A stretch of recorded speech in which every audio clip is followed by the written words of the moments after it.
Prólogo. Perro, Finlândia. A reunião foi realizada numa cabana confortável, preparada para resistir a qualquer tempestade, numa área remota de bosques, a 340 quilômetros de Helsinki, perto da fronteira russa. Os membros da divisão ocidental do comitê chegaram discretamente, a intervalos regulares. Vinham de 8 países diferentes, mas um importante ministro do Valtioneuvosto, o Conselho de Estado finlandês, cuidara de tudo e não havia visto de entrada em seus passaportes. À chegada, guardas armados escoltavam os visitantes até a cabana.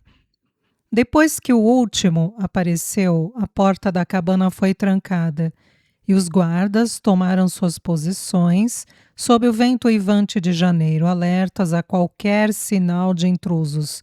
Os homens sentados à mesa grande retangular eram poderosos. Ocupavam altos cargos em seus respectivos governos, já haviam se encontrado antes, em circunstâncias menos clandestinas, e confiavam uns nos outros porque não tinham opção. Como medida de segurança adicional, cada um recebera um codinome. A reunião já se prolongava há quase 5 horas e a discussão era acalorada. O presidente acabou decidindo que estava na hora de fazer uma votação. Levantou-se um homem muito alto. Virou-se para o companheiro sentado à sua direita. Sigurd? Sim. Odin? Sim. Balder? Estamos sendo precipitados. Se isso vier à tona, nossas vidas estariam... Sim ou não, por favor. Não. Freyr? Sim. Sigmund? Nein. O perigo. Thor? Sim. Tyr? Sim. Eu também voto sim. A resolução está aprovada. Informarei ao controlador. Em nossa próxima reunião, comunicarei a sua recomendação para a pessoa mais bem qualificada para executar a proposta. Manteremos as precauções habituais e sairemos a intervalos de 20 minutos. Obrigado, senhores. 2 horas e 45 minutos depois, a cabana estava deserta. Um grupo de especialistas levando querosene entrou em ação e ateou fogo à cabana. As chamas vermelhas atiçadas pelo vento.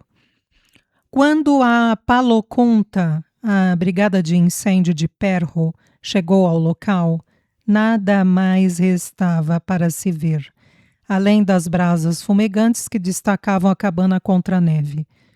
O assistente do chefe dos bombeiros aproximou-se das cinzas, inclinou-se e cheirou. Querosene, murmurou. O incêndio foi proposital. O chefe olhava fixamente para as ruínas, com expressão aturdida. É muito estranho. O quê? Estive caçando nesta área na semana passada. Não havia nenhuma cabana por aqui. Livro 1. Capítulo 1. Washington, D.C. Stanton Rogers estava fadado a ser presidente dos Estados Unidos. Era um político carismático. Atraía a atenção de um público que o aprovava. Contava com o apoio de amigos poderosos. Infelizmente para Rogers, a libido interrompeu sua carreira ou, como comentaram os maledicentes de Washington, o velho Stanton arruinou-se no caminho para a presidência. Não se diga que Stanton Rogers se imaginava um Casanova. Ao contrário, fora um marido exemplar, até aquela aventura romântica fatal. Era bonito, rico e estava se encaminhando para um dos cargos mais importantes do mundo. Tivera muitas oportunidades para enganar a esposa, mas nunca pensar em outra mulher. Houve uma segunda ironia talvez maior. A esposa de Stanton Rogers, Elizabeth, era comunicativa, bonita e inteligente. E os dois partilhavam um interesse comum em quase tudo, enquanto Bárbara, a mulher por quem Rogers se apaixonou e acabou casando, depois de um divórcio que foi a delícia dos colonistas, era 5 anos mais velha, tinha um rosto agradável, mas não era bonita. E parecia não ter nada em comum com ele. Stanton era atlético. Bárbara detestava todas as formas de exercício físico. Stanton era gregário. Bárbara preferia ficar a sós com o marido, ou então receber apenas pequenos grupos. A maior surpresa, para os que conheciam Stanton Rogers, era a diferença política. Stanton era um liberal, enquanto Bárbara fora criada numa família de arquiconservadores. Paul Ellison, o maior amigo de Stanton, comentara: "Você deve ter perdido o juízo. Você e Liz estavam praticamente no livro Guinness de recordes mundiais, como o casal perfeito. Não pode jogar tudo isso fora por um relacionamento rápido." Stanton Rogers respondera tensamente: "Não fale assim, Paul. Estou apaixonado por Bárbara e vamos casar, assim que eu obtiver o divórcio. Tem alguma ideia das consequências para a sua carreira? Metade dos casamentos deste país termina em divórcio. Não fará a menor diferença." Revelara-se um péssimo profeta. As notícias do divórcio litigioso foram um maná para a imprensa, e as publicações sensacionalistas divulgaram tudo, inclusive fotografias no ninho de amor de Stanton Rogers e histórias de encontros secretos à meia-noite. Os jornais sustentaram a história por tanto tempo quanto foi possível. Quando o furor finalmente se desvaneceu, os amigos poderosos que apoiavam Stanton Rogers em seu caminho para a presidência haviam desaparecido. Encontraram um novo cavaleiro andante para apoiar Paul Ellison. Ellison era uma escolha sensata. Podia não possuir a aparência atraente e o carisma de Stanton Rogers, mas era inteligente, simpático e tinha os antecedentes certos. Era baixo, feições regulares, olhos azuis que irradiavam sinceridade. Estava casado e feliz há 10 anos com a filha de um magnata do aço. Ele e Alice eram conhecidos como um casal afetuoso e apaixonado. Como Stanton Rogers, Paul Ellison cursara Yale e se formara pela Faculdade de Direito de Harvard. Os dois haviam sido criados juntos. Suas famílias possuíam casas de veraneio vizinhas em Southampton e os garotos iam à praia, organizavam times de beisebol e mais tarde saíam juntos com namoradas. Foram da mesma turma em Harvard. Paul Ellison saíra-se muito bem, mas Stanton Rogers fora o astro da turma. O pai de Stanton Rogers era sócio sênior de um prestigiado escritório de advocacia de Wall Street. Stanton trabalhava lá nas férias de verão e arrumou para que Paul o acompanhasse. Assim que saiu da faculdade, a estrela política de Stanton Rogers começou a subir meteoricamente. E se ele era o cometa, Paul Ellison era a cauda. O divórcio mudou tudo. Foi Stanton Rogers quem se tornou agora o apêndice de Paul Ellison. A trilha que levava ao topo da montanha exigiu quase 15 anos para ser percorrida. Ellison perdeu uma eleição para o Senado, ganhou a seguinte e, nos 4 anos subsequentes, tornou-se um legislador objetivo e destacado.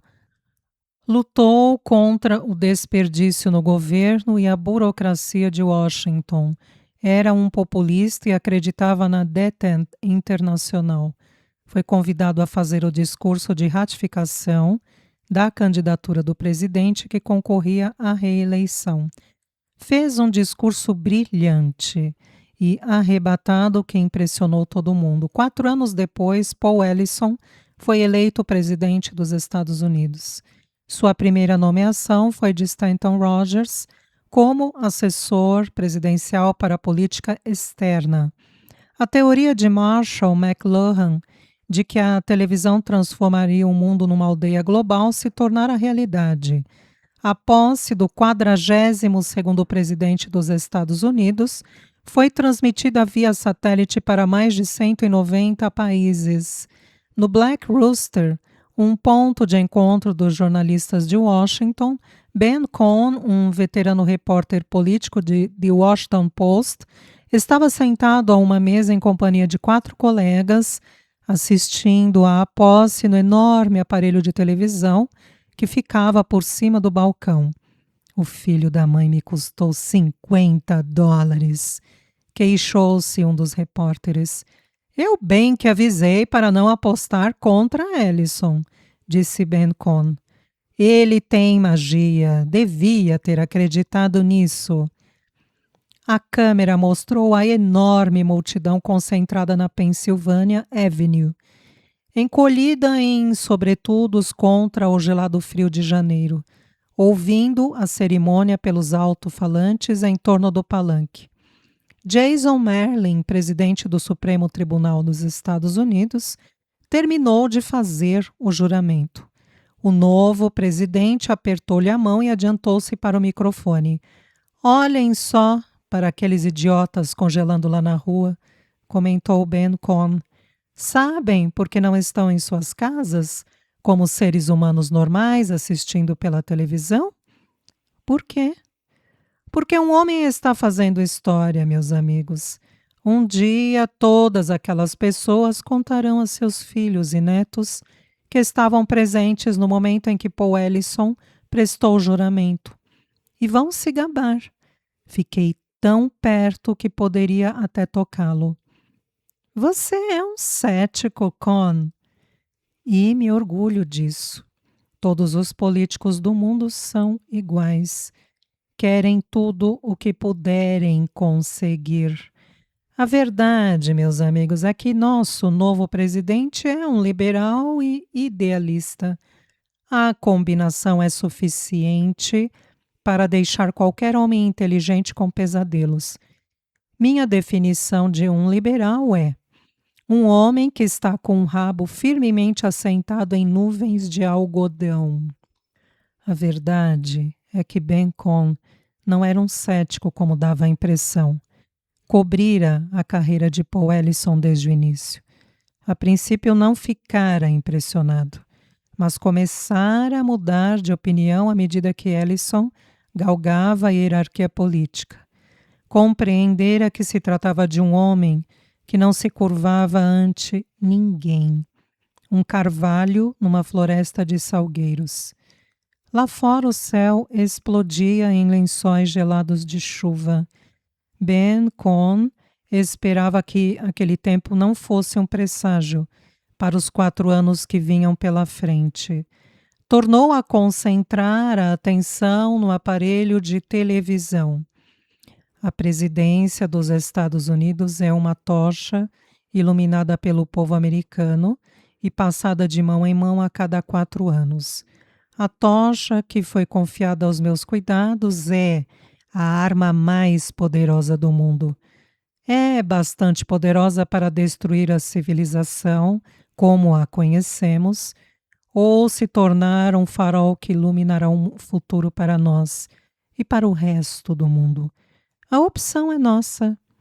Dirijo-me hoje não apenas aos nossos aliados, mas também aos países no campo soviético.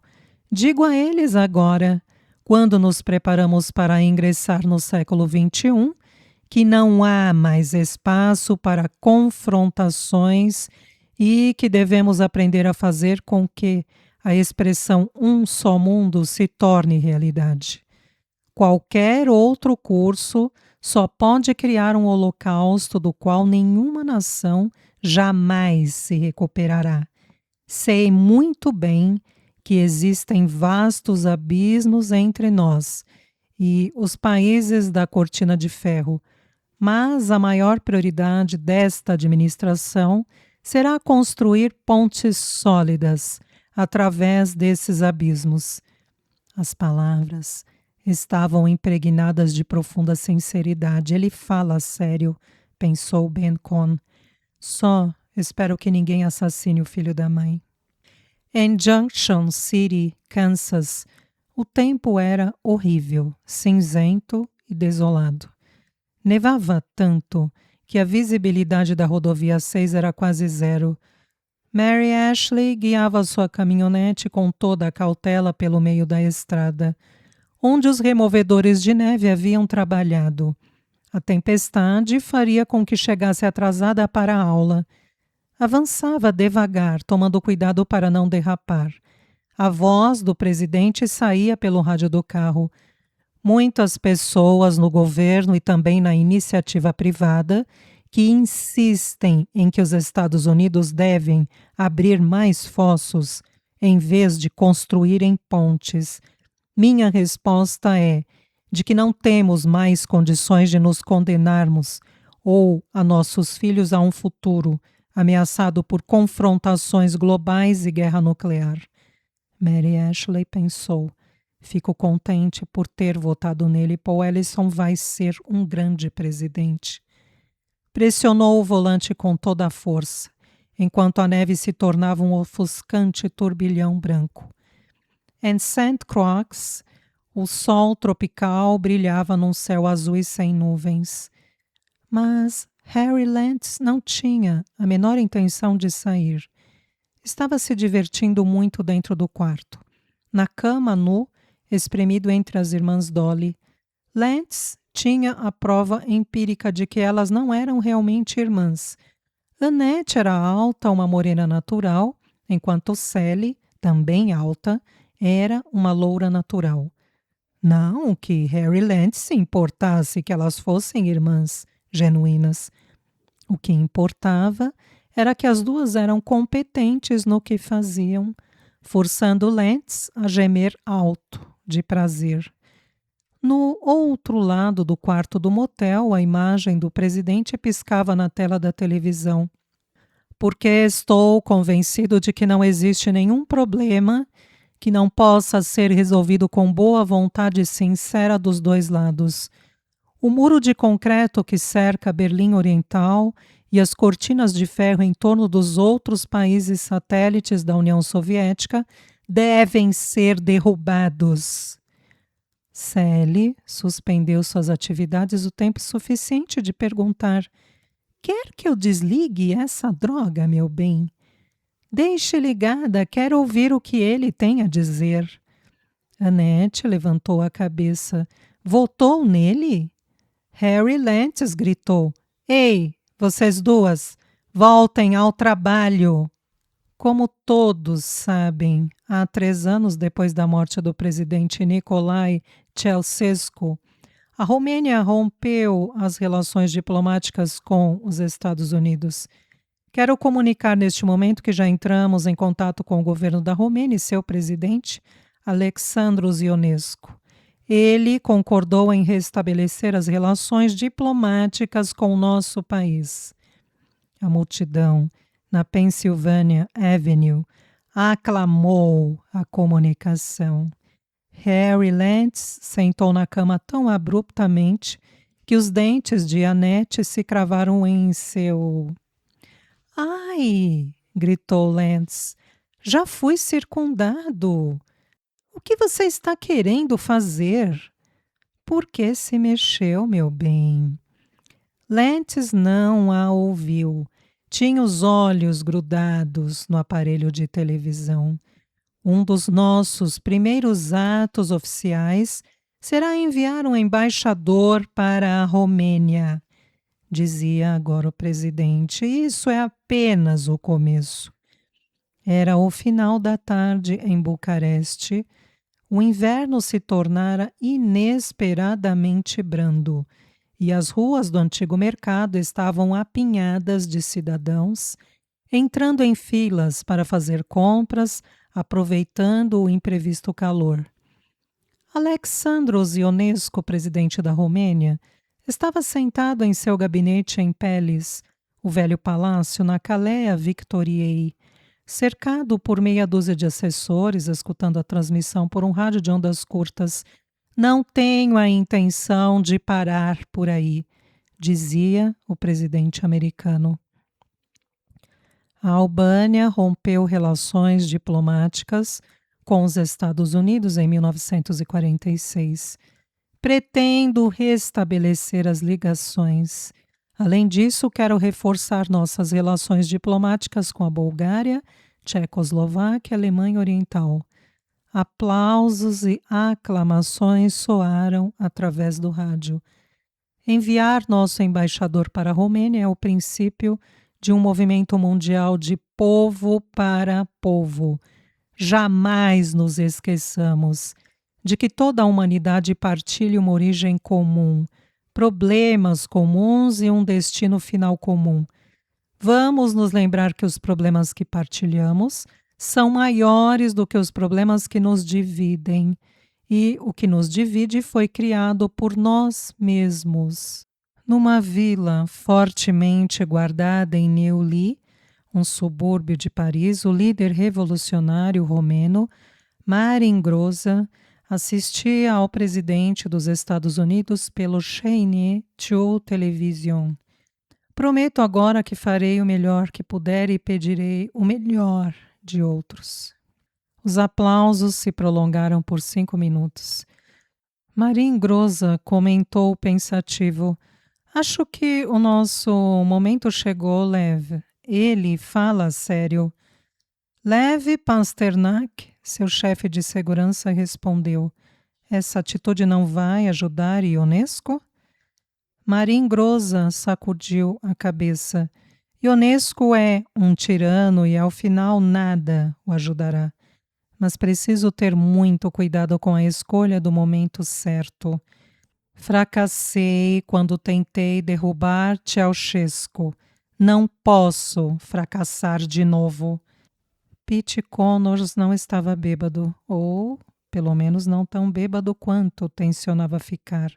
Já consumira quase uma garrafa de uísque, quando Nancy, a secretária com quem ele vivia, indagou: não acha que já bebeu o suficiente, Pete?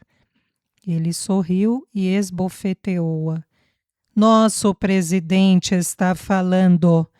Você tem de mostrar algum respeito. Ele se virou para olhar a imagem no aparelho de televisão e gritou para a tela: seu comunista. Este é o meu país. E a CIA não vai permitir que você o entregue. Vamos impedir você, Charlie. Pode contar.